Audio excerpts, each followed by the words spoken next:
이 시간 말씀을 같이 보겠습니다. 구약의 말씀은 시편 32편 1절에서 2절입니다. 주보를 이렇게 잘 참조하시면 될 것 같아요. 시간 같이 합독하겠습니다. 복되어라 거역한 죄 용서받고 허물을 벗은 그 사람, 주님께서 죄 없는 자로 여겨주시는 그 사람, 마음에 속임수가 없는 그 사람, 그는 복되고 복되다. 아멘. 역사서의 말씀입니다. 사도행전 5장 1절에서 11절의 말씀입니다. 이 말씀도 같이 합독할게요. 그런데 아나니아라는 사람이 그의 아내 삽비레와 함께 소유를 팔아서 그 갑의 얼마를 따로 떼어 모았는데 그의 아내도 이것을 알고 있었다. 그는 떼어놓고 난 나머지를 가져다가 사도들의 발 앞에 놓았다. 그때에 베드로가 이렇게 말하였다. 아나니아는 들으시오. 어찌하여 그대의 마음이 사탄에게 흘려서 그대가 성령을 속이고 땅 갑의 얼맛을 몰래 떼어놓았소. 그 땅은 팔리기도 전에도 그대의 것이 아니었소. 또 팔린 뒤에도 그 마음대로 할 수 있었던 것이 아니었소.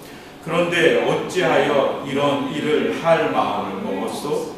그대는 사람을 속인 것이 아니라 하나님을 속인 것이오. 아나니아는 이 말을 듣고 그 자리에서 쓰러져서 숨졌다. 이 소문을 듣는 사람은 모두 크게 두려워하였다. 젊은이들이 일어나 그 시체를 싸서 메고 나가서 장사를 지냈다. 3시간쯤 지나서 아니아의 아내가 그 동안에 일어난 일을 알지 못하고 들어왔다. 베드로가 그 여자에게 물었다. 그대들이 판 땅값이 이것뿐이요. 그 여자가 대답하였다. 예, 그것뿐입니다. 베드로가 그 여자에게 말하였다. 왜 그대들 내외는 서로 공모해서 주님의 영을 시험하려고 하였소? 보시오, 그대의 남편을 묻은 사람들의 발이 막 문에 다다랐으니 그들이 또 그대를 메고 나갈 것이요. 그러자 그 여자는 그 자리에서 베드로의 발 앞에 쓰러져서 숨졌다. 젊은이들이 들어와서 그 여자가 죽은 것을 보고서 매다가 그 남편 곁에 묻었다. 온 교회와 이 사건을 들은 사람들은 모두 크게 두려워하였다. 아멘. 이 말씀 따라 사는 동안 지치지 않게 하시고 이 말씀 따라 사는 동안 주님 나라 이루소서. 이 말씀 따라 사는 동안 지치지 않게 하시고 이 말씀 따라 사는 동안 주님 나라 이루소서. 우리에게 오늘 주신 복음서의 말씀은 마태복음서 12장 33절에서 35절의 말씀입니다. 다 같이 합독하겠습니다.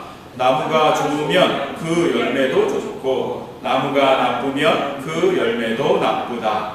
그 열매로 그 나무를 안다. 독사의 자식들아, 너희가 악한데 어떻게 선한 것을 말할 수 있겠느냐? 마음에 가득 찬 것을 입으로 말하는 법이다. 선한 사람은 선한 것을 쌓아두었다가 선한 것으로 내고 악한 사람은 악한 것을 쌓아두었다가 악한 것을 낸다. 아멘. 이 말씀 따라 사는 동안 지치지 않게 하시고 이 말씀 따라 사는 동안 주님 나라 이루소서. 이 말씀 따라 사는 동안 지치지 않게 하시고 이 말씀 따라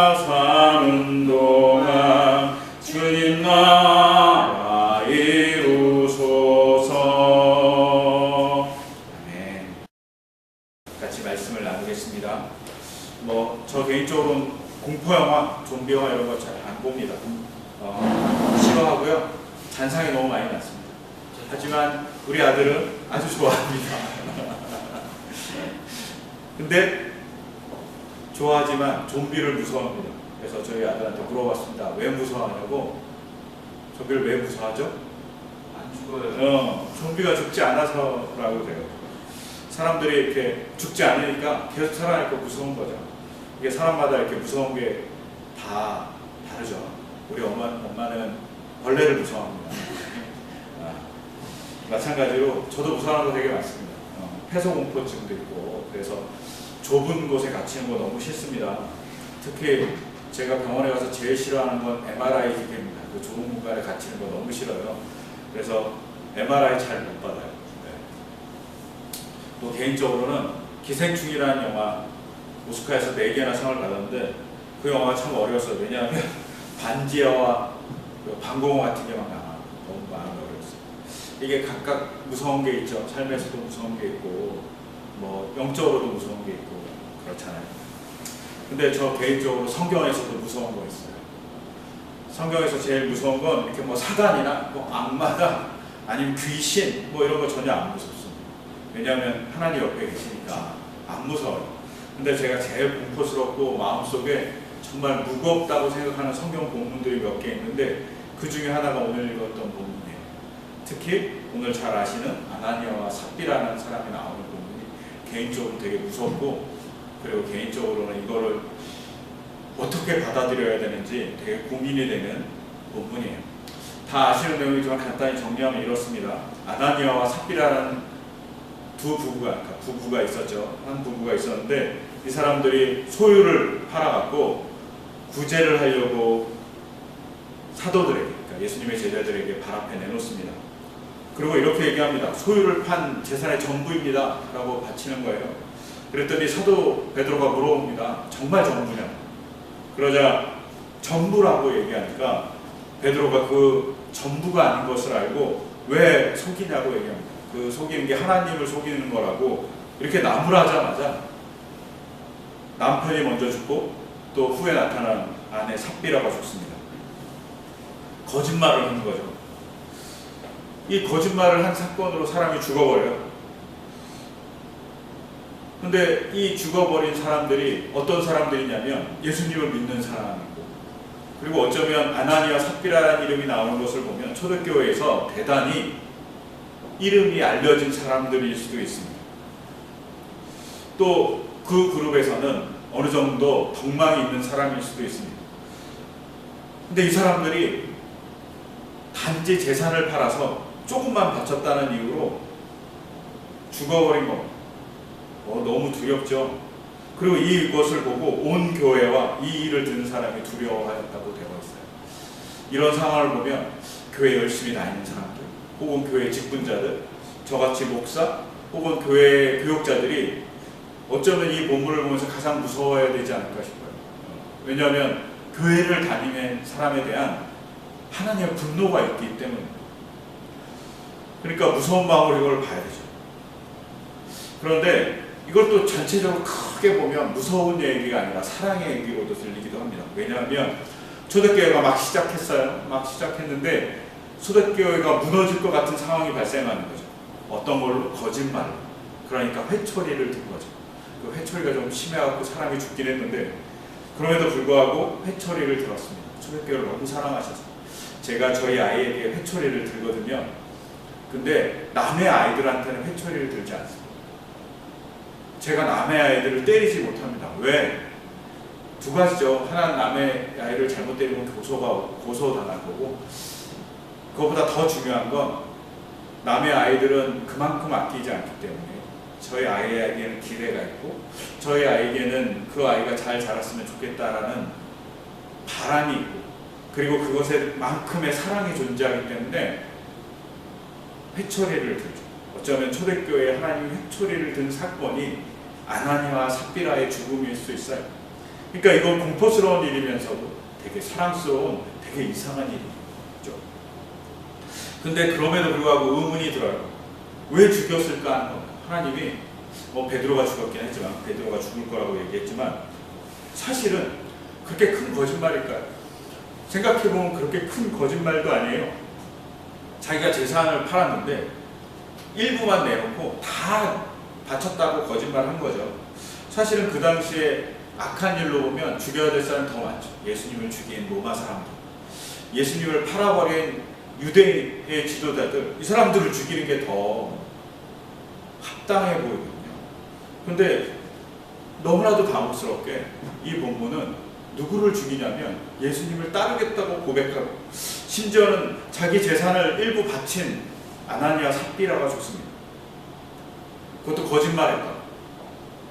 하나님에게는 남을 괴롭히는 것보다 거짓말하는 게 더 나쁜 것인가? 이런 생각도 드는 거예요.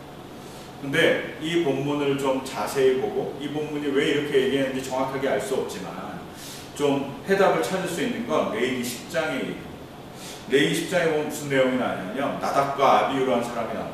누구냐면 아론의 아들들이에요. 아론을 따라서 대제사장이 될 사람들인데, 이 사람들이 성막을 처음 지어놓고 성막에서 향로를 피워야 되는데 향로를 피우는 불을 다른 불을 썼다는 거예요. 그리고 그 다른 불을 쓴 것 때문에 하나님에게서 주님 앞에 불이 나왔고 그 사람들을 불살라 죽여버렸다는 기록이 레위기에 나와 있습니다. 이것도 되게 황당하죠. 다른 불, 뭐 이 사람들이 누군가를 해친 것도 아니고, 나답과 아비후가 거짓말한 것도 아니고, 나답과 아비후가 누군가에게 돈을 빼앗은 것도 아닌데, 그리고 누군가를 살인한 것도 아닌데, 이 사람들이 다른 불을 썼다는 이유 하나만으로 이 사람들은 불태워 죽어버려요. 되게 당황스러운 일이 레위기에도 한번 나오고 사도행전에도 한번 나오죠. 왜 이럴까요?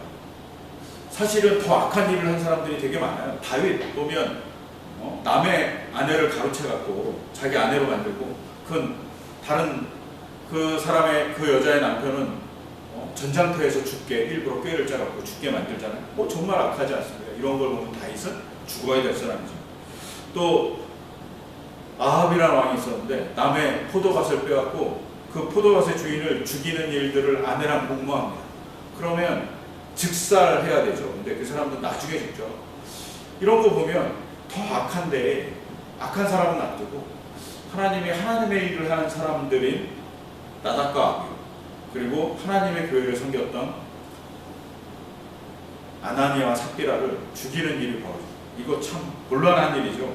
이런 곤란한 일에 대한 해답은 어쩌면 이들 4명이 하나님의 영광을 드러내는 일을 해야 될 사람인데 그 영광을 드러내지 못하니까 하나님이 진노하신다고 보여줄 수 있어요. 즉 하나님은 자기가 선택한 사람들이 자기가 선택한 그 사람들이 그 사람의 역할을 제대로 못하면 정말 화를 낸다. 그것도 리더급의 사람들이. 이런 면에서 두렵죠. 사도행전이나 레위기는 그것도 어떤 때냐면 다 시작 때입니다.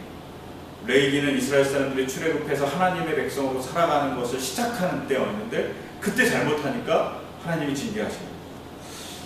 또 초대교회는 그렇잖아요. 아나니아 삽비라는 초대교회 시작에 있었던 사람들이죠. 그러니까 제대로 시작을 못하게 만드니까 하나님이 진노하시고 경계하신 거 아닐까 싶어요. 그러면 이런 경계가 왜 나타났냐고 봐야 되겠죠. 이것을 좀 더 알 수 있는 건 우리가 읽지 않았지만 사도행전 4장 끝에 맨 2절이, 사도행전 맨 끝에 2절을 보면 등장하는 인물이 하나 있습니다. 바나바라는 사람입니다. 잘 아시겠죠. 바나바라는 사람은 위로의 아들이라는 말을 들었어요. 그리고 위로의 아들이라는 말을 들었던 건 아마도 이 사람이 많은 사람들을 구제하거나 많은 사람을 도와주거나 했던 것 때문에 위로의 아들이라고 들었을 거고, 4장 맨 끝에 이 사람은 자기 재산을 팔아갖고 구제하는 일에 쓰게 됩니다. 이 모습을 보고 아마 아나니아 삽비라도 나도 바나바와 같이 행동해야지 라고 생각한 것 같아요. 근데 바나바의 사도행전에 나온 바나바를 쭉 찾아보면 바나바는 사도와 비슷한 역할들을 해가는 위치까지 올라가는 것 같아요. 선교를 가고 바울과 같이 떠나서 여러 사람에게 복음을 전했던 사람일 가능성이 있어요. 그러면 이렇게 가능성을 가졌던 바나바와 같이 대접받고 싶었던 욕구와 욕심, 명예욕이 누구한테 있냐면 아나니아 삽비라에게 있겠죠. 그러니까 그것을 갖고 싶어서 자기들도 바나바가 했던 일들을 좀 해보려고 한 거죠. 그래서 자기 재산을 조금 팔아서 조금은 자기 포켓에 넣고 조금은 하나님께 드리면서 사람들에게는 이렇게 얘기하는 거죠. 저희가 전부 드려요. 저희가 이 정도로 헌신하고 이 정도로 하나님을 잘 믿는 사람이라고 거짓말을 한 것이죠. 이것에 하나님이 분노했다고 볼 수 있어요. 오늘날에도 이런 일들이 비일비재하게 일어납니다. 언제 일어나냐면 누군가를 도와줄 때 도와준 사람을 따라서 나도 좀 누군가를 도와주고 사회 명명인이 돼야지 라고 속이는 사람들이 많이 존재하죠. 최근 이 남님이라는 사람이 계셨어요. 이 남님이라는 분이 2월 10일 날 코로나가 창궐하니까 자기가 살던 지역에 경기도에 사셨는데 여주시청에 가고 자기 아들에게 돈을 기부하라고 한 거죠. 지폐 2장. 얼마일까요? 지폐 2장. 이분이 기부한 돈이 1억이었어요. 수표 5천만 원짜리 2장을 냅니다. 그러면서 이렇게 얘기합니다. 신종 코로나의 확산으로 많은 분들이 염려와 우려 속에 살고 있습니다. 형편이 어려운 분들은 마스크를 살 돈도 없다고 합니다. 마스크가 품귀 현상이 일어나니까 얼마 안 되는 돈이지만 물량 확보를 하기 위해서 제 돈을 사용해 주셨으면 좋겠습니다. 라는 마음으로 1억을 기부한 거예요. 그러면서 나이가 많으시니까 아들을 대신 보내는데 아들은 1억을 기부하고 급히 도망갔다는 거예요. 아버지가 조용히 도와주고 싶다고. 근데 이것이 이렇게 소문이 나서 많은 사람들에게 알려졌어요. 근데 이분이 이런 일만 한 것이 아니라 이분이 꽤 오래전 2006년에 사랑의 오케스트라라는 프로그램이 있었는데 거기에 기부를 하기 시작하면서 사람들에게 알려졌어요. 이 남님이라는 분이 그때 얼마를 했냐면 30억을 했어요. 남을 살려주기 위해서 30억을 기부했어요. 왜냐하면 20대 시절 너무나도 가난했고 남대문에서 만년필과 볼펜을 팔으셨대요. 안경 도매상 했대요. 그러면서 어려운 시절을 겪어서 자수성가하면서 어려운 사람을 도와주고 싶다고 얘기한 거죠. 이분의 소문들이 막 퍼지기 시작했어요. 그리고 이분의 그런 모습들을 닮아가려고 노력하는 사람들이 많이 존재하기도 합니다. 근데 어떤 사람도 존재하냐면 조금 내놓고 나도 기부했어 라고 얘기하는 사람들이 존재합니다. 아니면 어떤 회사들은 이분보다 조금 기부해놓고 우리도 기부에 동참해서 착하지 라고 얘기하는 거짓된 착함을 드러내고 착한 기업이라는 그 프리미엄을 얻고 싶어 하죠. 근데 욕심은 다른 데 있죠. 목적은 다릅니다. 이거와 비슷한 게 바로 아나니아와 삽비라죠. 목적이 달라요.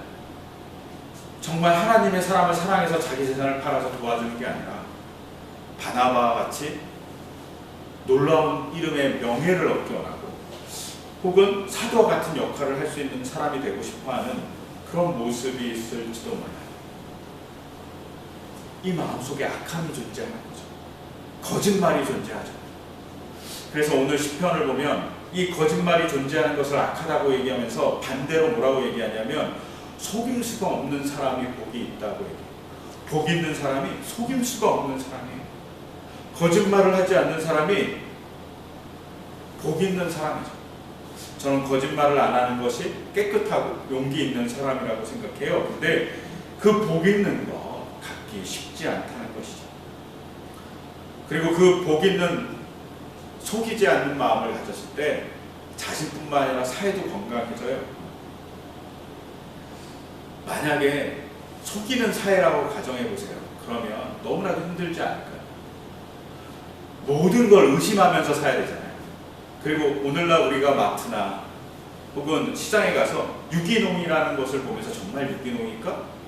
라고 걱정하면서 사잖아요. 혹은 물건을 사면서 이것은 제값 주고 사는 건가? 걱정하면서 살죠. 왜? 우리가 끊임없이 속이는 사회 안에서 살아가니까. 우리 사회가 불신으로 가득하죠. 그나마 조금 나아졌죠.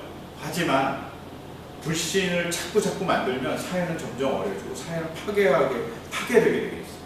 이런 것이 속임이 없는 사회가 얼마나 좋은지 잘 드러내죠. 속임이 있는 사회는 파괴된 사회고 속임이 없는 사회는 정말 복된 사회죠. 근데 그것을 가진 자들이 복 있는 사람인 거죠. 속이지 않는 마음. 그래서 오늘 본문은 시편 1편과 비슷하게 복 있는 사람이 어떤 사람이냐면 속이지 않는 사람이라고 얘기합니다. 근데 시편 1편에 복 있는 사람이라는 말에서 사람이라는 단어는 히브리어 이슈로 되어버렸어요. 히브리어 이슈는 그냥 남자, 여자 이렇게 구분할 때 남자를 얘기할 때 많이 쓰는 단어예요. 이슈. 그러니까 한정적이죠. 그러면 시편 32편에 기록되어 있는 사람이라는 단어는 뭐로 되어 있나요? 우리가 너무나 잘 아는 아담으로 되어 있어요. 아담은 인간을 대표하는 말이에요. 이게 되게 중요한 거예요. 인간의 속성 중에 정말 중요하게 가져야 될 속성이 뭐냐고 얘기할 때 속이지 않는 거라는 거죠. 속이지 않는 사람이 정말 귀하고 좋은 사람이라고 얘기합니다. 근데 이 속이지 않는다는 히브리어가 르미아인데 르미아라는 단어를 찾아보면 옛날 사전에는 속이다가 1번이었는데 최근에 나온 사전에는 순서가 좀 바뀌었어요. 첫 번째 뜻이 뭐냐면 느슨하다, 끈이 느슨해지다 혹은 사람이 태만해지다 할 때 르미아를 씁니다. 그리고 두 번째 뜻이 속이다라는 거예요. 즉 속이다라는 말은 느슨함과 속임이 같이 있다는 거죠. 그러니까 느슨해지면 사람이 속인다고 얘기할 수 있어요. 뭐가 느슨해지면 속일까요?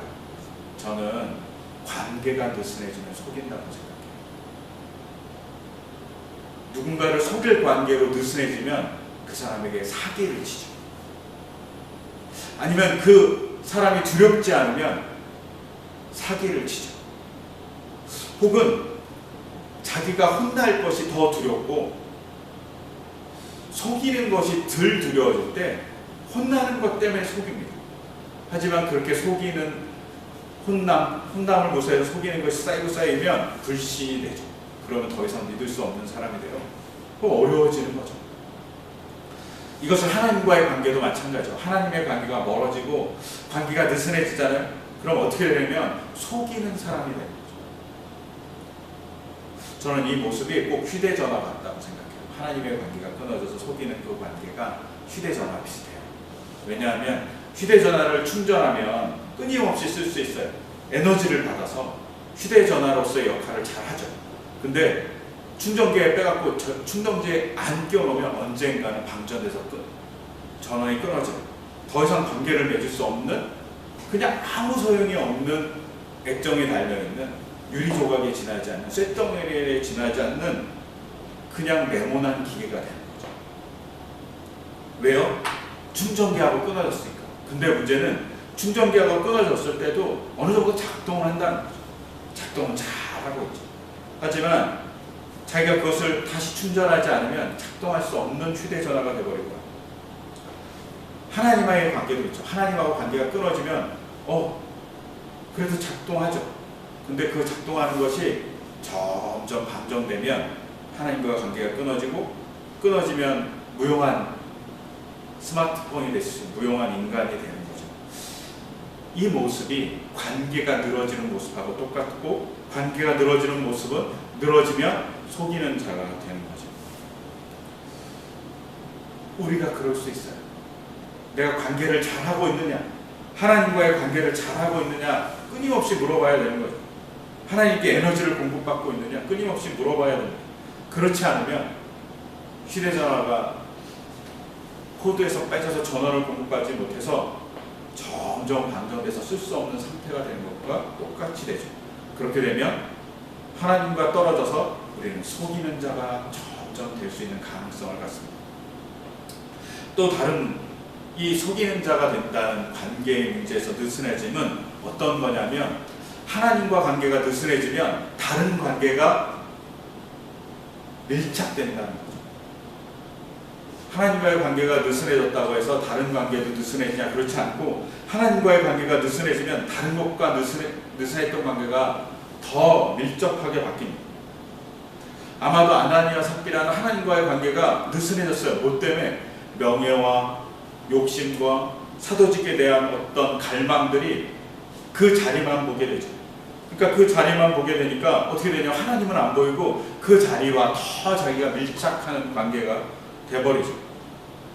밀착하는 관계가 점점 하나님과 관계를 느슨하게 만드니까 어떻게 해요?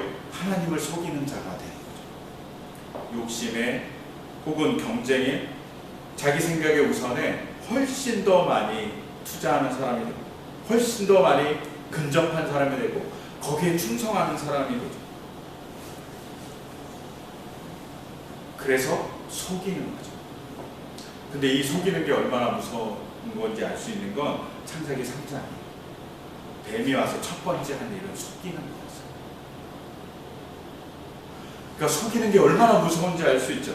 인간을 타락시켰던 첫 번째 일이 속임으로부터 시작됩니다. 하나님이 아나니아와 삽비라를 그렇게 경계한 건 어쩌면 에덴 동산이 될 수 있는 교회가 속임이라는 것 때문에 인간의 타락으로 파괴되는 에덴 동산이 되는 그 모습과 똑같을 수 있기 때문에 아나니아 삽비라를 회초리를 드신 거죠. 에게. 우리가 이것을 잘 바라봐야만 해요. 그렇지 않으면 심각한 문제에 봉착할 수 있어요. 요새 이제 코로나 때문에 되게 심각한 문제를 갖고 있어요. 그리고 모 종교단체, 이단인지 아니면 사입인지 잘 모를 이 신천지라는 그 단체가 끊임없이 속여요. 아, 자기네 신천지 교인이 아니에요. 그러다 나중에 별이 발견해서 저 원래 신천지였어요. 이 속임이라는 그 곡 때문에 온 나라가 엉망이 되어버리고 말았어요. 속임이 얼마나 무서운지 신천지와 코로나의 사건을 보면서 알 수 있어요. 속임이 이렇게 무섭죠. 근데 속임은 왜 생겨요? 하나님과의 관계가 느슨해지면 생기는 겁니다. 이것이 이단인 신천지, 사이비인 신천지만 그럴까요? 교회도 마찬가지예요. 교회가 하나님과의 관계가 느슨해지면 신천지하고 아주 비슷해집니다. 최근 들어서 지난주에 중국을 그렇게 욕하는 설교가 많이 있었습니다. 막 중국의 시진핑이 기독교인들을 압박했기 때문에 중국에 코로나가 발생한 거, 특히 우한에 발생한 거라고 얘기하는 대형교회 목사님들의 설교가 되게 많았어요. 그러면 전 세계에 발생하는 많은 문제들은 다 그 사람들의 기독교인이 아니기 때문에 발생할까요? 그러면서 이렇게 얘기하는 거죠. 영적으로 분별할 줄 알아야 된다고. 근데 그분들한테 물어보고 싶어요. 정말 하나님하고 가깝냐? 하나님과의 관계가 느슨하지 않냐고. 정말 자기 마음대로 해석한 거 아니에요. 자기 마음대로 해석하니까 문제가 발생한 거라고 얘기해드리고 싶어요. 이건 저의 위험한 얘기일 수도 있어요. 저의 건방진 얘기일 수도 있어요. 그런데 중국에 대해서, 시진핑에 대해서 대형교회에서 비난하는 이 코로나 사태 때문에 그 비난하는 말을 듣다가 중국의 선교사가 이렇게 얘기했어요. 만일 시진핑 때문이라면 바이러스가 시진핑에만 역사해야지. 시진핑만 심판하면 끝나는 일인데 왜 애꿎은 우한 시민들을 죽이고 애꿎은 전 세계 사람들을 아프게 만드냐고. 말이 안 된다. 그러면서 어떻게 시진핑을 욕할 수 있냐. 그리고 누군가의 아픔이 있다면 그 아픔에 대해서 아파해야지 비난할 일이 아니라 정말 선교할 마음이 있는지 궁금하다. 이렇게 선교사들이, 특히 중국 선교사님들이 얘기하는 걸 들었습니다. 우리가 잘 생각해 봐야죠.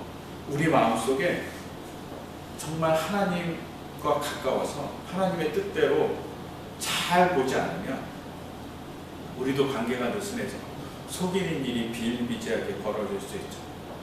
이게 하나님의 말이야 라고 하면서 자기 얘기를 할 수 있고 자기 영광을 드러내기 위해서 하나님의 말을 인용할 수도 있고 자기의 지위를 얻기 위해서 하나님의 뜻을 자기 마음대로 해석할 수 있죠. 이게 교회 안에 비일비재하게 일어나는 거예요.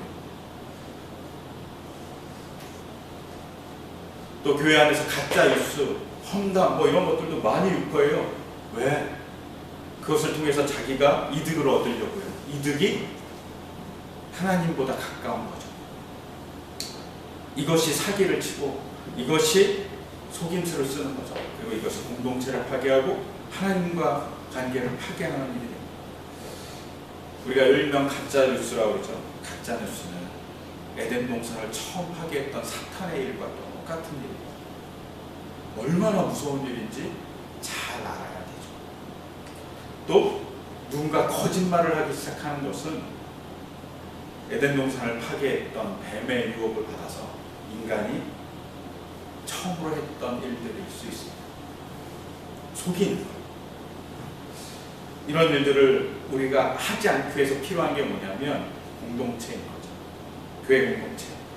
교회 공동체가 서로 돌봐주고, 교회 공동체가 서로 아픈 것을 채워주고, 속이지 않게 서로 독려해주고, 부족한 것들을 바라볼 수 있게 하고, 자기 모습을 성찰하게 만들 때 하나님의 공동체가 잘 쓸 수 있죠.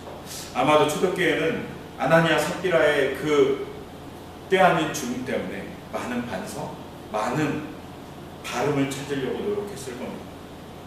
이와 같이 우리도 조금은 더 바르게 살아가려고 노력해야 되죠. 그리고 공동체가 서로 그 발음을 찾으려고 노력하는 문화를 갖는 것이 중요하다고 생각합니다. 그렇게 될 수 있도록 기도해 주시고, 그렇게 될 수 있도록 우리 마음이 속임이 없는 사람이 되게 해달라고 기도하셔야만 할 것입니다. 시편은 속이지 않는 자가 복이 있다고 얘기했습니다. 그것은 하나님과의 관계가 느슨해지지 않는 것, 사람과의 관계가 느슨해지지 않아서 그들을 사랑의 마음, 사랑의 끈으로 잘 묶여있는 사람을 뜻합니다. 그럴 때 관계는 온전해질 수 있습니다. 하나님 아버지, 코로나 사태를 보며 그들이 악함이 아니라 그들의 거짓말이 이 사태를 이렇게 키웠음을 봅니다. 그들이 자신을 숨기고, 신천지의 사람들이 자신의 삶을 숨기고 속였을 때 어려움이 발생하는 것을 봅니다. 하나님, 그것이 그들만의 일일까요? 바로 저희의 모습이기도 합니다. 위험 앞에서 숨기고, 목적 앞에서 숨기고, 아니면 욕망 앞에서 우리는 속입니다. 인간도 하나님도 속이는 우리의 모습이 있음을 고백합니다. 주님, 그럼 우리에게 전결한 마음을 주시고 우리가 속이지 않는 사람이 되어서 복된 사람이 될 수 있게 하시고 복된 사회가 될 수 있도록 인도하여 주시옵소서. 하나님, 그런 우리를 채워주시고 인도해 주실 것을 기대하고, 또 이 사태가 정말 온전히 회복되기를 소망합니다.